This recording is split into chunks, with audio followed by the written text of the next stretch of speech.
Okay, class, welcome back to another lecture. So this is lecture 3. This is where we start to learn how to prove things very formally, very officially, very correctly. So last time we learned sort of how to tell when an if-then statement is true or false.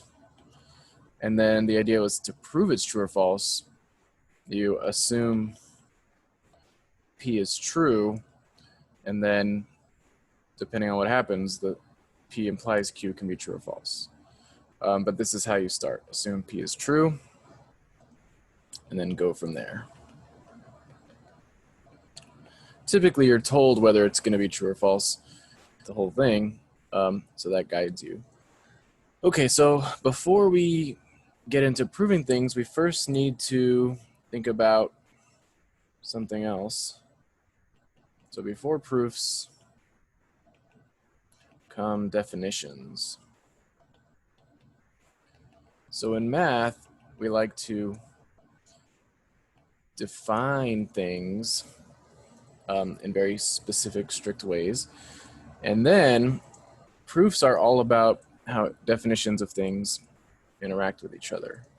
So what we do is we define a gizmo, some sort of gizmo, math gizmo. And then you ask questions about it. So you say like, okay, what are examples of such a gizmo? So first you define a math gizmo, then you ask these types of questions. What are examples of such a gizmo? What are properties of them? These are the main two types of things that you ask, and then you prove after you figure out the answer to the question. So let's go through this process, this thought process with a specific example of a definition. So here's a definition. An integer, so notice that in a definition, I assume that you already know some words because I don't want to define every single word. And that's just sort of how it has to go. If you try to define every word that you ever use, you'll just go in circles. So an integer n, that's not what I'm defining, but it's used in the definition, so I do have to tell you what I mean by integer. That means positive or negative whole numbers are 0. So for example, like -2, -1, 0, 1, 2, and so on in both directions. Okay, so an integer n is not what I'm defining. What I'm defining is an even number. So an integer n is called an even number. So you might think you already know what even numbers are, but the lesson here is we are going to define them precisely so that we can work with the definition and not just sort of what we think even numbers are kind of like. So an integer n is called an even number if it can be written as 2 times another number, where what kind of number is this other number? It has to be an integer as well. So you say for some integer m. So we'll very often see things like this. Definition, and then underline the word we are defining. Maybe I'll use another color just to emphasize that's what's being defined. And names don't matter. You can call an even number a gizmo if you want. What matters is what it does. What does it do? What does an even number do? What is the property of an even number?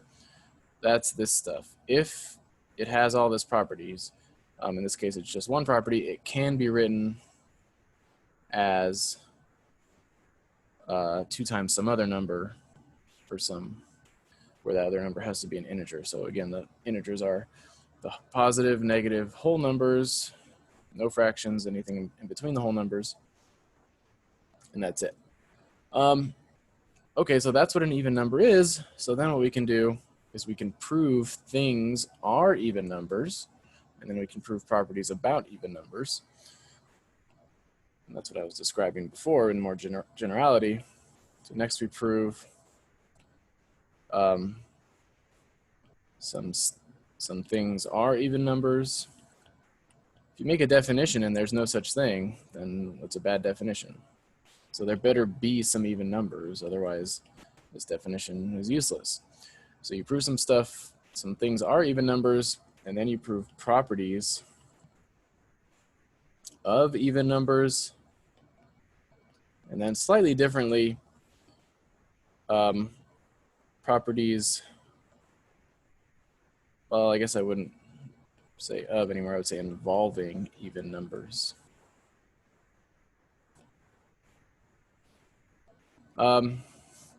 So these are the types of things you prove about a definition. So the second one is you just specifically look at even numbers and you see what other properties happen due simply to the definition. While the third one is really just saying statements where even numbers are involved in the definitions, but they're not necessarily properties of the even numbers themselves. Okay, so let's start with a basic possible proof of a statement. So this statement will be that 32 is an even number.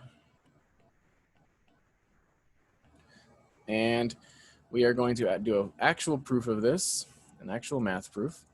So how does a proof begin? Well, it begins at the beginning, which means you write the word proof down. And you can be a little creative here. You can underline it, do whatever you want. You can be lazy. You can just write PF. Some people do that. There you go, creativity in math. That's how it starts. Okay, so then we're on our way. How does it really start? That's not really the start, I guess. The way it really starts is you sort of just build confidence, which means you just repeat the statement, but in like a declaring way, like I'm gonna do this. And for some reason, we like to use the royal we in math language. So you would say something like, we will show, or we want to show 32 is even. Because the secret is right here, you don't actually know how. So you're just pretending you're about to do it. You're building up your own confidence by saying you're gonna do it. And then we'll see later if you can actually do it. So you can say we will, we want to. There's lots of ways to say this an equivalent thing, but that's good enough for now. So that's really the start of the proof, is saying what you want to do. And then to continue, you typically have some scratch work somewhere that you don't show the reader. Proofs always, they want to look nice and presentable. They don't want to have much of nonsense in them. So on the side is where you think about stuff before you try to put it together. And here's the general process for thinking out how a proof is going to work. You take what you want to show. I want to show this. And then you ask yourself, okay, but what does this really mean? What does it really mean to show that 32 is even? Not like what you think it means. When I say really, I mean really. What does it really mean? Well, that's what definitions are for. I told you what it really means to be an even number. It means all this stuff. To be an even number, for 32 to be an even number, it means I better be able to find another number, and then I can write 32 as 2 times that other number. So it really means that 32 should equal 2 times something or some other number. So can you think of what 32 equals 2 times? The answer is 16. So 32 is even because it equals 2 times a number, that number being 16, but now we write it in a nice proofy way. This was just how we thought about it. So the way we write a proof is we use a lot of words, and we use a lot of connective words like since, or then, or thus, And the point is you're stringing together logical thoughts that follow from the previous thought. And so you wouldn't just say this. If you just write this, 32 equals 2 times 16, you say, I'm done, I will give you a 0. That's not the end of the, that's not how a proof goes. A proof consists of sentences explaining from beginning to end why a statement is true. So why is it even? Well, since 32 equals 2 times 16, I can conclude that 32 is even.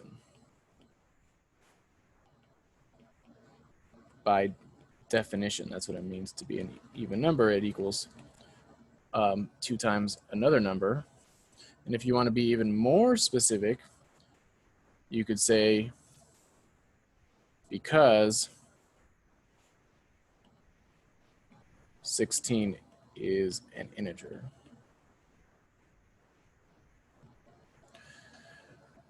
And that's it. That's the whole proof. So since 32 is 2 times 16, then 32 is an even number by definition because it looks like 2 times an integer, and 16 is the integer that works. So when you're done with the proof, you can be done with the proof in several ways. You can draw a little box. People like to do that and fill it in, or they write QED. I always forget what that actually means. But if you're really cool, you're like, want to impress the professor, you say, this ends the proof. Because you know you did it. You are done. That's the best way to end a proof. Okay, so that's our first proof. So we proved something is an even number. Properties of even numbers, there's not so many good properties to prove, so we're not going to do that. Next, we're going to do a proof that just involves things being even instead. Okay, so that's going to be our next statement. This proof is going to be a little bit more indicative of how proofs in this class will generally go. The first one is a little bit silly sounding because, yeah, 32 is even. I already knew that. It's 2 times 16. And I just sort of wrote it out longer than it needed to be, is probably what you're thinking. But doing so for the easier things makes it easier when you get to the more difficult things. So that's why you want to do it now. Okay, so here's the next statement. If n is an even number, then n squared is an even number. Okay, so let's prove it. So I'm giving you a statement that I hope you just believe is true, first of all, before we even start the proof, something that you're familiar with happening. So I hope it's believable. And then the point is you can't just plug in every single even number in the universe, because there's infinitely many, and just test every single one and see if the result is even every single time you square it. So a proof is better than that. A proof proves it without doing that. And the way we do it is by being very general. By not specifically picking numbers. Okay, so how does an if-then proof start? So let me do some scratch work on the side. This is a P implies Q statement where this part is P, n being even, and then Q is that n squared is even as a result. So this guy is true when we assume P is true,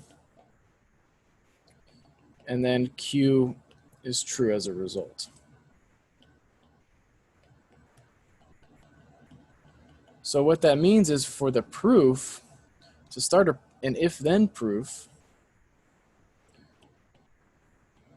we start by assuming P to be true.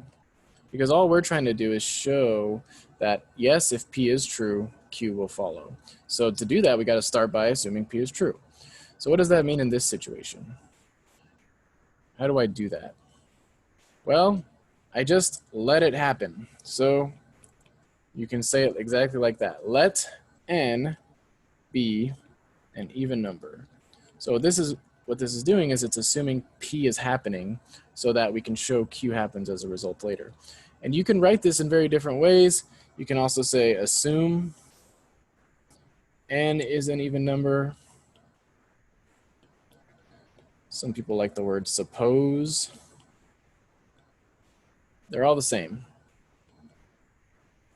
The point is you somehow indicate that you are allowing P to be true. And to continue the proof, we're going to build confidence and we're just going to say what we're going to do. So we will show or prove, you can write either word, both nice. We will show or prove that Q happens as a result, meaning that N squared is an even number. And really, it's not just in a vacuum, it's as a result of P happening. So these parentheticals are just little extra notes. They're not really necessary to write in the proof. Okay, so the way to actually get from here to here is to do the same stuff we did last time in the proof that 32 is an even number. And that is, we really just have to expand upon what this really means. What does it really mean for N to be an even number? That's what we have to ask ourselves. Not what you think it means.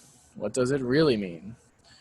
It really means that N equals 2 times another number where that number has to be an integer.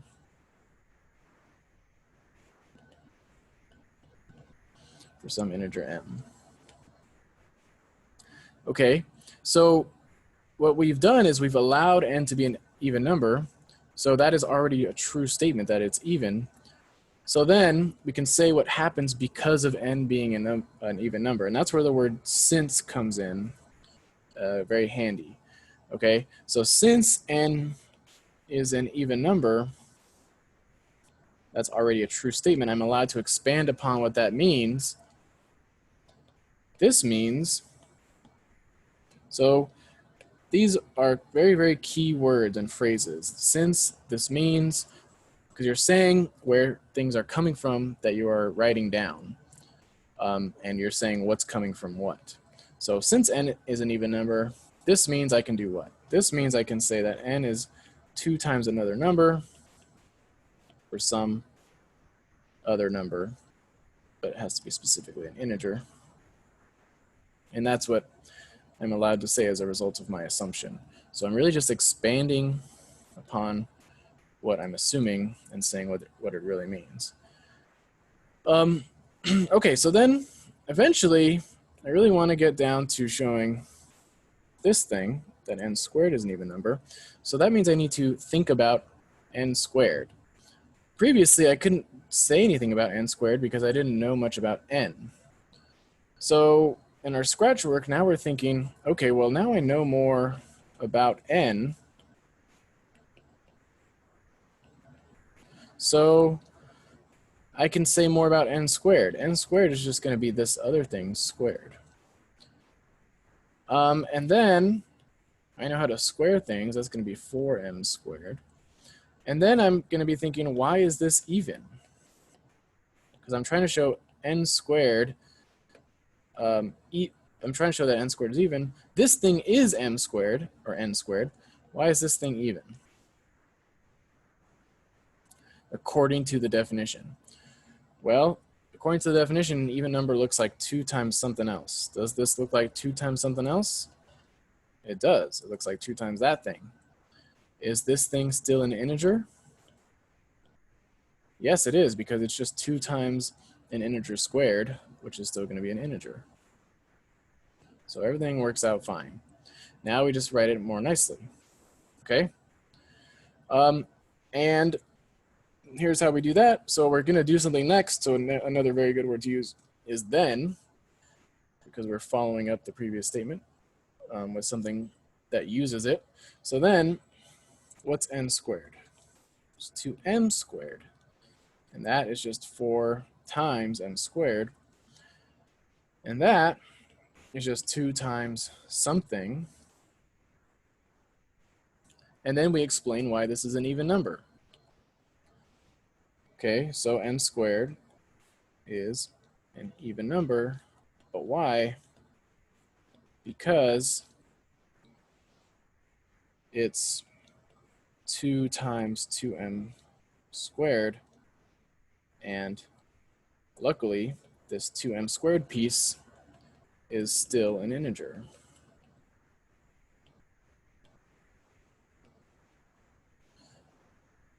So we're done. This ends the proof.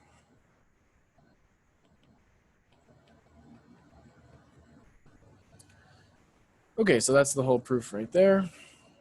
Again, on the right, that's just scratch work, but on the left here is the proof. Okay, so let's keep on practicing.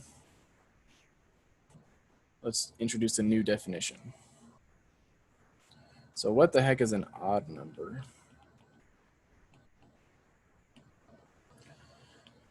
An integer n is called an odd number if what? Well, there's a couple ways actually to define an odd number, but I'm going to do it like this. Oops, this should be a different letter. A number is called odd if I can write it as 2 times something plus 1, where m is an integer. So if you change that plus 1 to a minus 1, you will get an equivalent definition of an odd number. So sometimes definitions, there are choices that you can make when you define things, because they secretly turn out to be the same. We're just going to stick with this definition. Okay, so now let's do some more proofs involving odd numbers. Slightly more complicated than even numbers. Okay, so if x and y are odd numbers, so I'm going to change the variable names on you so you don't get stuck to n too much. If x and y are odd numbers, then x times y is an odd number. Okay, a statement I hope you can believe again. X and y are 2 odd numbers. You multiply them together, then the result is odd. Again, a proof does not mean that you just try all possible odd numbers and see that it works, because that would be impossible. Instead, we keep everything general and we use the definitions. And this is a pattern that will continue in your mathematical career. Okay, so how does this start? Well, I can identify P and Q if I want again. So this would be P, X and Y are odd numbers, and then Q would be the result, is that X times Y is an odd number. So to start the proof, just like before, I have to assume or let the hypothesis be true. So that's what I'll do. So assume that X and Y are odd numbers. And then I'm going to do just what I did last time. I'm going to somehow expand upon that. But I'll also write what we're going to do. We want to show that X times Y is an odd number. And again, this is as a result of X and Y being odd numbers. Okay, so that's always how we start our proofs. Say what you assume, say what you want to do. All right, now expand upon what we've assumed. X and Y are odd numbers. What does that really mean? What does this really mean? Well, X is an odd number. So I just said what an odd number is. It's an odd number if it equals 2 times something plus 1.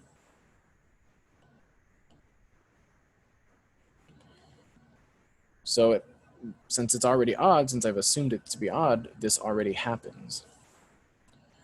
But y is an odd number too, but it's not the same odd number. So writing this down would be wrong, because that would be saying that x and y are not only are they odd numbers, but they are the exact same odd number. In fact, they don't have to be the same, which means one of them could look like 2 times something plus 1, and the other one could look like 2 times something else plus 1. So you don't want to use the same variables unless things are exactly the same. So that's going to be where we continue in the proof. And again, we're going to use this very fancy word called since. Since x is an odd number, I can do something, so I'll do it. Since x is an odd number, x equals 2 times something plus 1 for some integer m. You could also say where m is an integer. You can say that part in various ways. Same thing with y. So since y is an odd number, we can do the same thing. Y equals 2 times something plus 1 for some specifically integer k, so that something has to be one of those positive or negative whole numbers or 0. Okay, so then how am I going to show that x times y is an odd number? Well, now I know more about x and y, so I can try and multiply them together and see what happens. So then, since we know all this stuff, we can continue. So the word then is a good choice right here.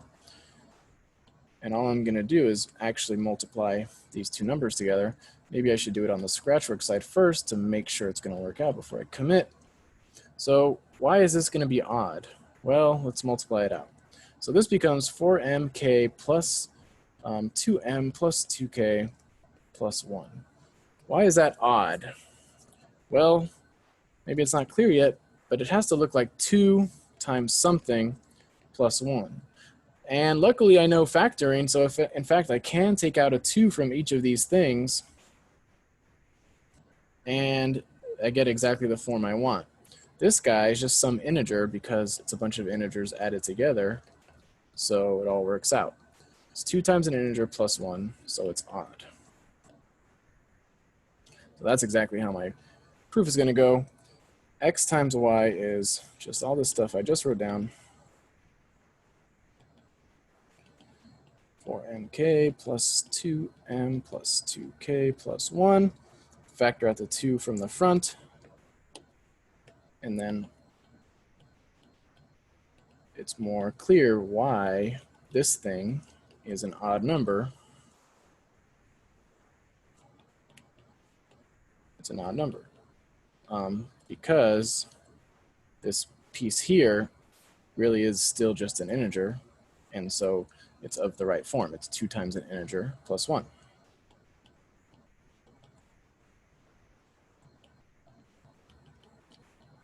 Okay.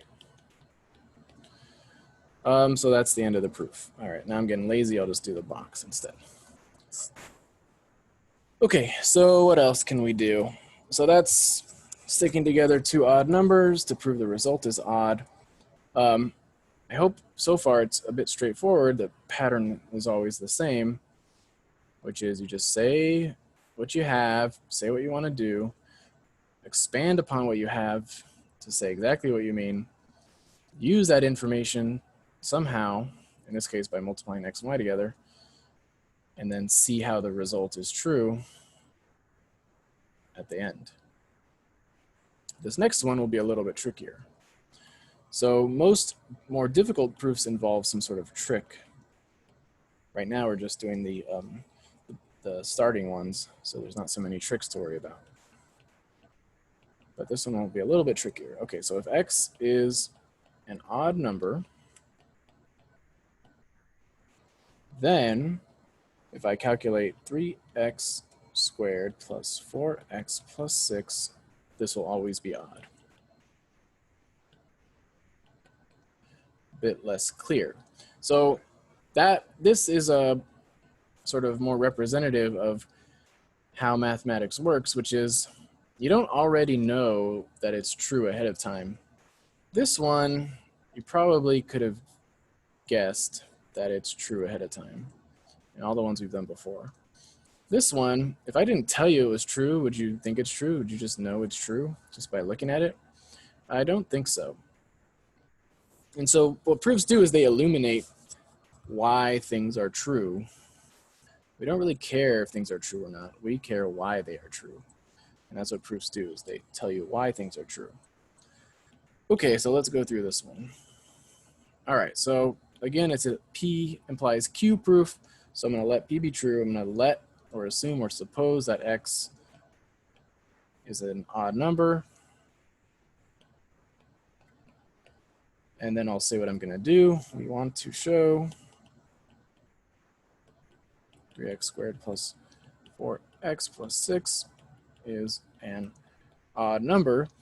Now that I'm a little bit more familiar with odd numbers, I'm thinking already in the back of my mind, okay, I'm going to have to say what this really means. And then later on down the line, I'm going to say, okay, why is this an odd number after I've done some work? All right, so this time, the scratch work is going to work exactly the same as before, so I'm going to go ahead and skip it.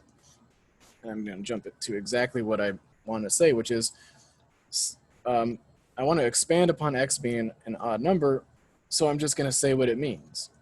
Since x is an odd number,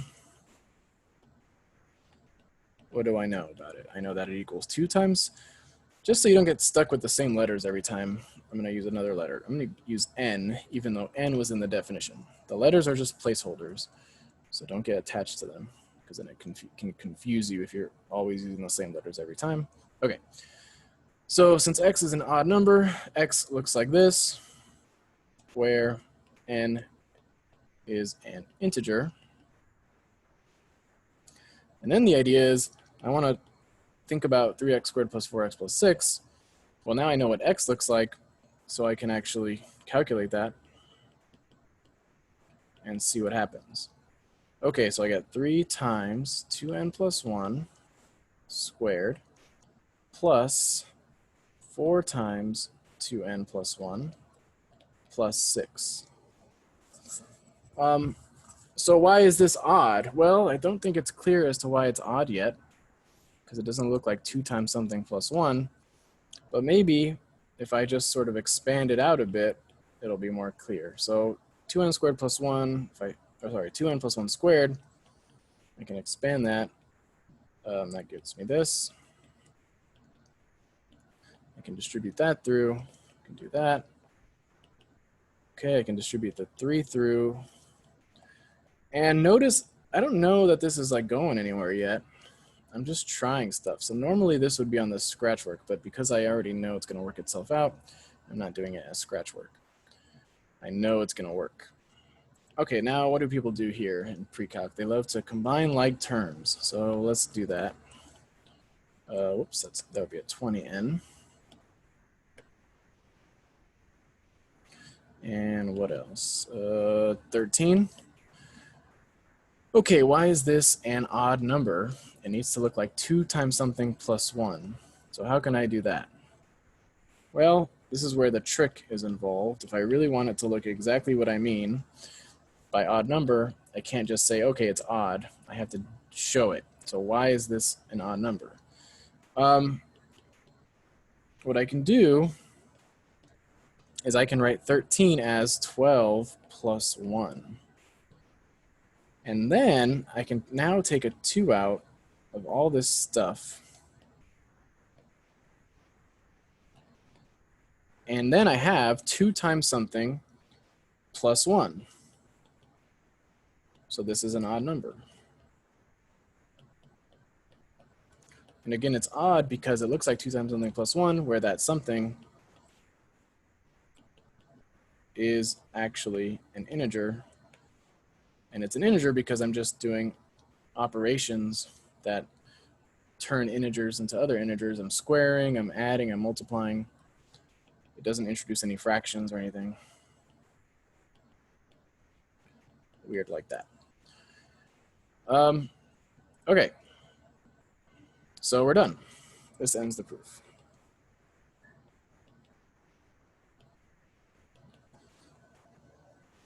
All right, so there's the whole proof there. It's hard to put it all in one. There it goes. Okay, so that's it for next time. This is just the first step of how to prove things, but we have to introduce a lot more fancy machinery before we can do fancier proofs. Okay, see you next time.